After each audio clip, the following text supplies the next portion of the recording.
अब हम किसकी बात करेंगे, declaration and representation of sparse matrix. तो पहले हम रिप्रेजेंटेशन की बात करते हैं, उसके बाद रिप्रेजेंटेशन को सी लैंग्वेज में आप कैसे भी डिक्लेयर कर सकते हैं उसको हम आगे देखेंगे। सेकेंड लर्निंग आउटकम की हम बात कर रहे हैं, so we are talking about, पहले हम बात कर लेते हैं रिप्रेजेंटेशन ऑफ स्पार्स मैट्रिक्स।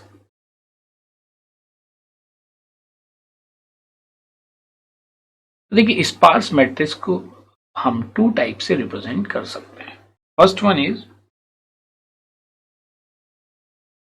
हाँ उसके आगे उससे जाने से पहले पहले इसको हम जो रिप्रेजेंट करते हैं वो हम ट्रिपलेट्स की फॉर्म में करते हैं। किसकी फॉर्म में करते हैं, ट्रिपलेट्स की फॉर्म में। Sparse matrix is represented in triplets form.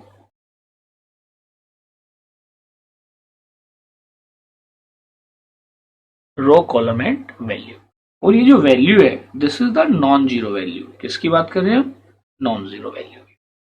आइए इसको पहले इस ट्रिपलेट फॉर्म के रिप्रेजेंटेशन को यहां पे हम समझते हैं।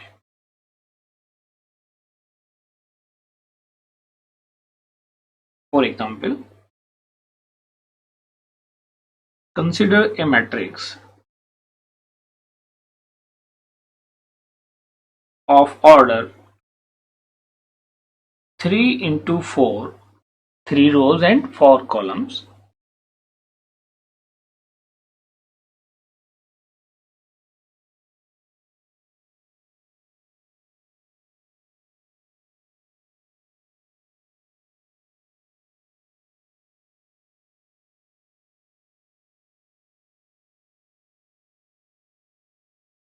ये एक मैट्रिक्स है, हमें पता चल रहा है कि स्पार्स है। अब इसके हम स्पार्स रिप्रेजेंटेशन की बात करते हैं। It's sparse representation is,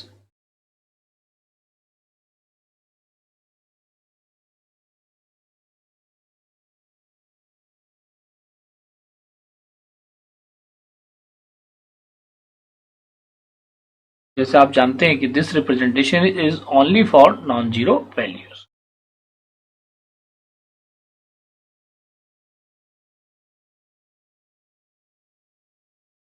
clear.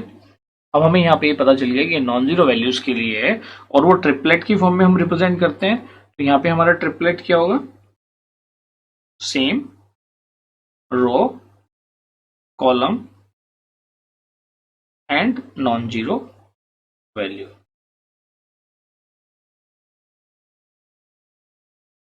Clear है। आइए अब इसको रिप्रेजेंट करते हैं। फिर रो, अच्छा इसको हमें थोड़ा डाउन करना पड़ेगा क्योंकि उसी को देख के हमें बनाना है। तो हमारे पास टोटल कितने एलिमेंट्स इसमें नॉन जीरो हैं जो गिवन मैट्रिक्स है, इसमें आप देखेंगे 1 2 3 एंड 4। ये 3/4 का मैट्रिक्स है। इफेक्टिवली इसके अंदर टोटल 12 एलिमेंट्स हैं जिसमें से 4 एलिमेंट्स क्या है, नॉन जीरो है। तो हम row column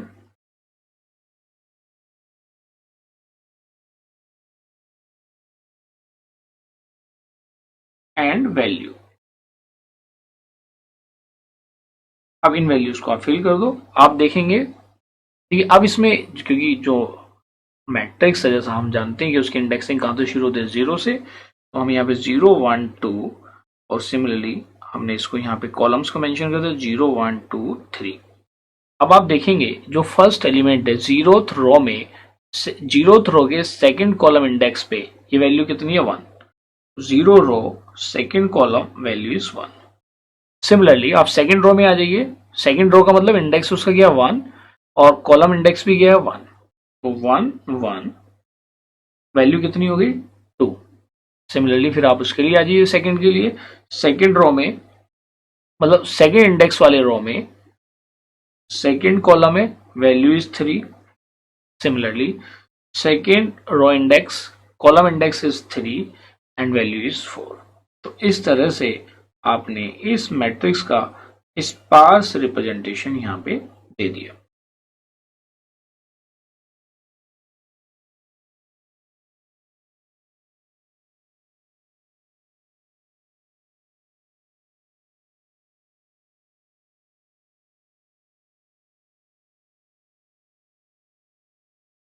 this is the sparse representation. आप इसकी और टेबुलर फॉर्म में रिप्रेजेंट कर सकते हो।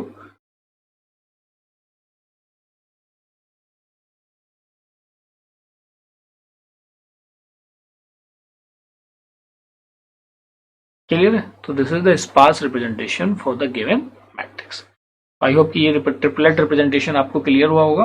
रिप्रेजेंटेशन है triplet.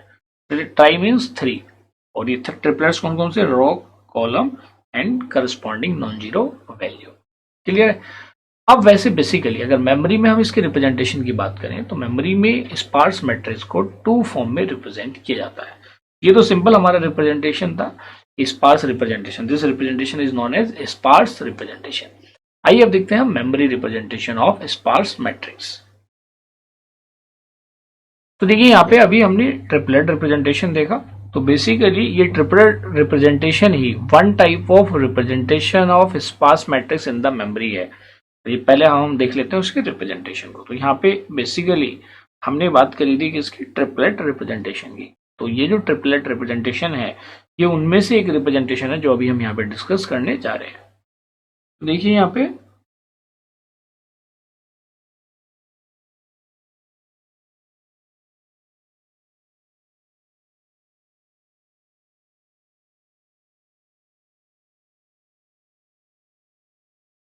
Representation of sparse matrix two types के हैं। The first one is array representation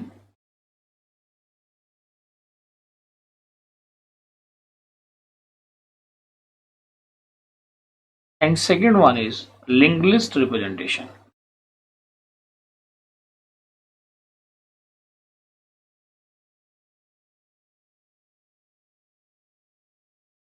तो देखिए एरे तो हमने स्टडी कर लिया, लिंक लिस्ट हमारा नेक्स्ट यूनिट है। लेकिन यहाँ पे इतना ब्रीफ में हमें समझना जरूरी है कि एग्जैक्टली लिंक लिस्ट होता क्या है। तो एरे रिप्रेजेंटेशन जो मैंने अभी ऊपर आपको एक्सप्लेन किया है, जो ट्रिपलेट रिप्रेजेंटेशन है उसी को हम क्या बोलते हैं? Array representation.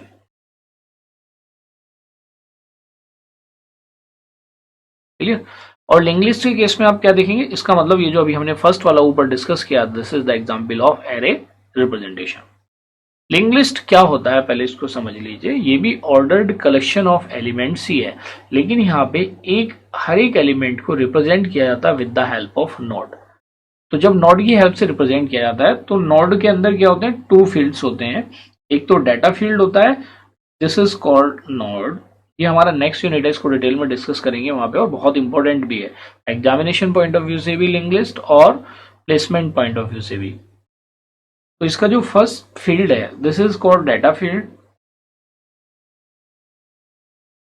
And second one is called address field. This is called address field. इसको क्या बोलेंगे हम? Address field. यहां तक क्लियर है? एरे रिप्रेजेंटेशन हो गया, लिंक लिस्ट रिप्रेजेंटेशन हो गया। तो अब हमने जब एरे रिप्रेजेंटेशन को तो ऊपर डिस्कस कर ही लिया, now let us discuss about link list representation.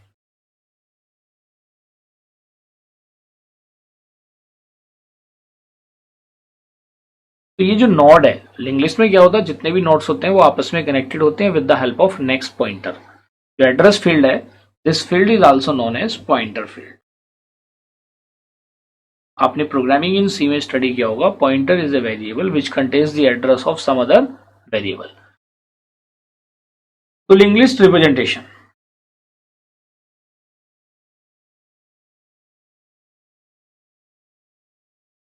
तो लिंक लिस्ट रिप्रेजेंटेशन जब हम करेंगे किसी भी स्पार्स मैट्रिक्स का, तो उस केस में जो नोड होगी उसके अंदर क्या क्या होगा?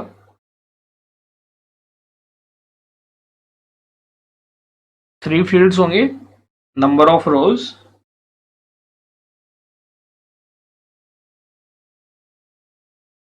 कॉलम,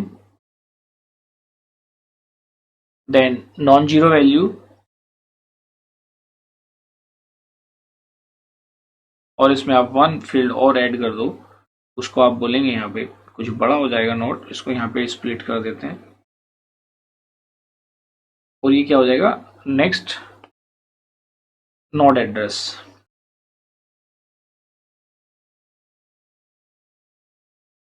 हो जाएगा नेक्स्ट नोड एड्रेस। वहां पे ट्रिपलेट था और यहाँ पे एक ये नोड है और नोड के अंदर मल्टीपल फील्ड्स है।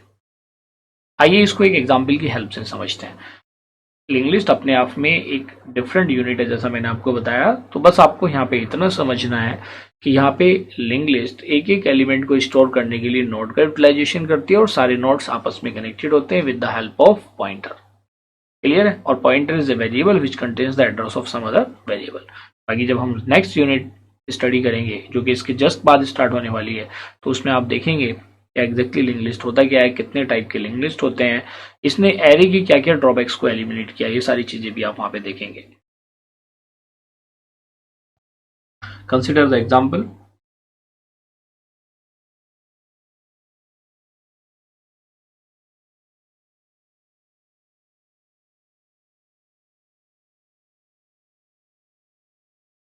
its link representation is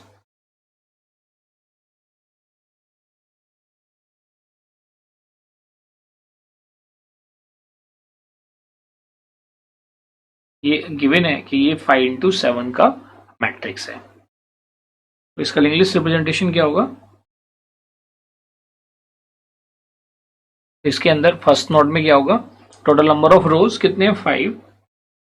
total number of columns कितने हैं? 6। भाई C1, C2, C3, C4, C5, C6। और वैसे तो वो गिवन भी है। ऐसी रो में क्या है? R1, R2, R3, R4 and R5। Total 5 rows and 6 columns हैं। कितनी नॉन जीरो एंट्रीज हैं इस मैट्रिक्स में? 1, 2, 3, 4, 5, 6 नॉन जीरो एंट्री है। अब जितनी रोज हैं उन रोज के करस्पॉन्डिंग आप एक एक नोड बना दो। 5 रोज हैं तो 5 नोड्स आप क्रिएट कर दो।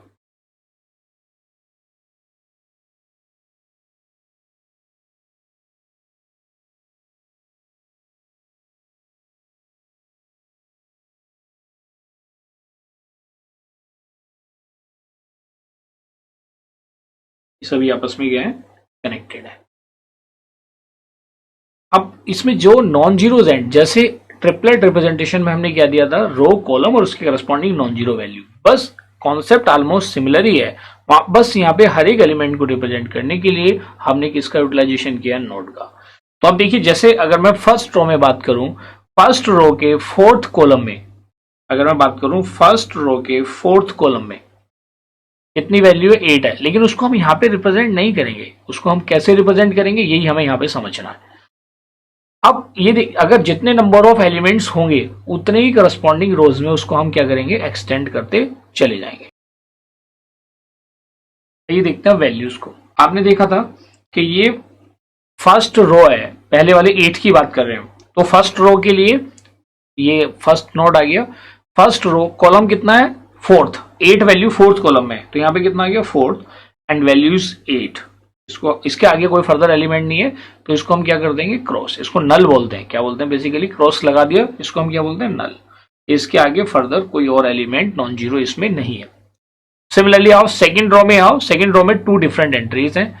तो आप सेकंड रो के थर्ड कॉलम में 1 है, column is third, value is 1। Similarly आप देखेंगे सिक्स्थ कॉलम में, तो इसका मतलब इसको हमें फर्दर एक्सटेंड करना पड़ेगा। सिक्स्थ कॉलम में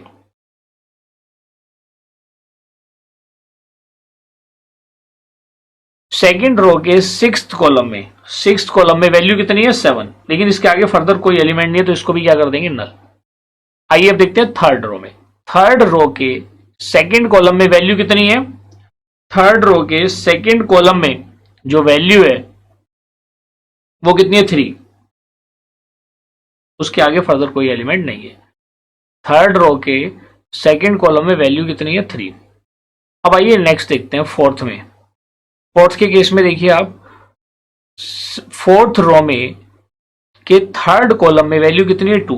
फोर्थ रो के थर्ड कॉलम में वैल्यू इज 2। उसके आगे फर्दर कोई एलिमेंट नहीं है, तो नल। आइए फिफ्थ में देखिए। फिफ्थ रो के सिक्स्थ कॉलम में वैल्यू कितनी है? 5। और ये क्या हो जाएगा? नल। तो इस तरह से आपने देखा कि जो भी आपका गिवन मैट्रिक्स था, स्पार्स गिवन मैट्रिक्स था, उसको आपने लिंक लिस्ट की फॉर्म में रिप्रेजेंट कर दिया। So this is the way of representing a given sparse matrix in 2 different form. पहला वाला ट्रिपलेट की फॉर्म था, जो कि आपने एरे रिप्रेजेंटेशन किया था। देखिए लिंक लिस्ट रिप्रेजेंटेशन यहाँ पे यूजुअली टीचर्स स्किप कर देते हैं, क्योंकि लिंक लिस्ट आपने स्टडी नहीं करा। लेकिन जब अभी आप इसके नेक्स्ट टॉपिक में स्टडी करेंगे तो आपको ये चीजें ऑटोमेटिकली क्लियर हो जाएंगी। तो ओवरऑल आपने देखा यहाँ पे कि मैट्रिक्स को, स्पार्स मैट्रिक्स को हम टू वे में रिप्रेजेंट कर सकते हैं। और आपने यहाँ पे क्या चीज पॉइंट आउट करनी है, जो मैंने आपको ट्रिपलेट रिप्रेजेंटेशन बताया था, इस ट्रिपलेट रिप्रेजेंटेशन में मैंने रो की बात करी थी, उसकी इंडेक्सिंग मेंशन कर दी थी। हो सकता है आप इसको 1 2 3 के साथ भी कर सकते हो, क्योंकि अगर मेमोरी में जब आप इसको प्रोग्रामिंग इन सी में इंप्लीमेंट करेंगे तो वो 0 1 2 से ही होगा ऑब्वियसली। जबकि अगर हम इसकी बात करें लिंक लिस्ट की, तो लिंक लिस्ट के केस में किससे शुरू होती है इंडेक्सिंग, अगर आप देखेंगे तो 1 2 3 4 5 first node, second node and third node, क्योंकि उसमें इंडेक्सिंग का ऐसा कॉन्सेप्ट नहीं है कि आपने अगर एरे को डिक्लेयर किया तो फर्स्ट नोड की इंडेक्सिंग 0 से शुरू होगी। That is the feature of array in C और सी प्लस प्लस।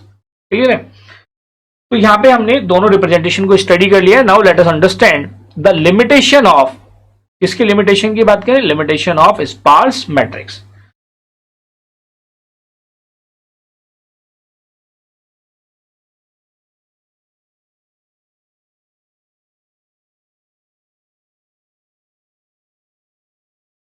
तो जैसा आपने लिमिटेशन में क्या देखा कि जितनी हमारी नॉन जीरो एंट्रीज हैं, क्या है, जो नॉन जीरो एंट्रीज हैं, उस नॉन जीरो एंट्री के करस्पॉन्डिंग हमें चीजों को समझना है कि वही हमारी लिमिटेशन है, क्योंकि उसको आप तभी उसको आगे लिंक लिस्ट से इंप्लीमेंट कर पाओगे या ट्रिपलेट की फॉर्म में रिप्रेजेंट कर पाओगे जब आपको total number of non zero entries पता हो।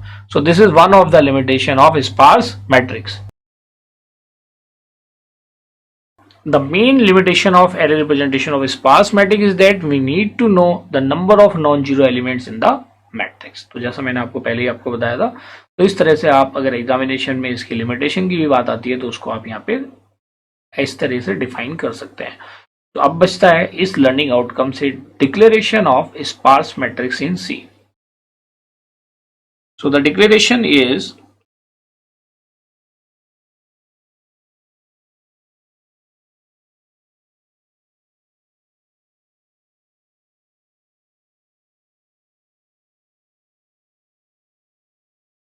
तो अब ये जो हम इसकी डिक्लेरेशन कर रहे हैं, बेसिकली हम उसको पॉइंट में माइंड में रखते हुए कर रहे हैं कि हम इसमें क्या क्या चीज यूज करते हैं, चाहे उसका हम एरे रिप्रेजेंटेशन करें या लिंक लिस्ट रिप्रेजेंटेशन करें, row, column and non zero value.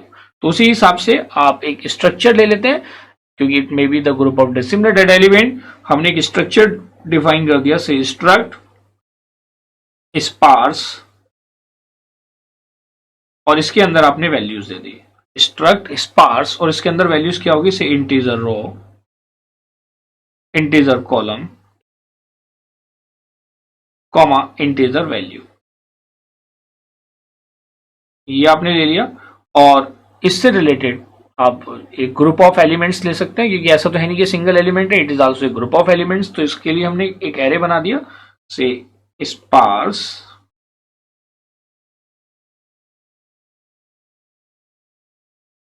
ए, एक एरे का नेम है और इसके अंदर से 30 नॉन जीरो वैल्यूज है, 30 रोज है, कितना भी हो सकता है जैसे हम डिक्लेयर करते हैं। दिस इज द, इसको हमने एज ए डिक्लेयर किया है एरे ऑफ स्ट्रक्चर। कैसे डिक्लेयर किया हमने, as a array of structure. It is declared as array of structure. यहां तक क्लियर है? ओके। तो इस तरह से जो हमारा सेकंड लर्निंग आउटकम था उसको भी हमने यहाँ पे अचीव कर लिया है। तो the second learning outcome was recall the declaration and representation of sparse matrix element. Now I hope you are able to recall them. So let us have a knowledge check.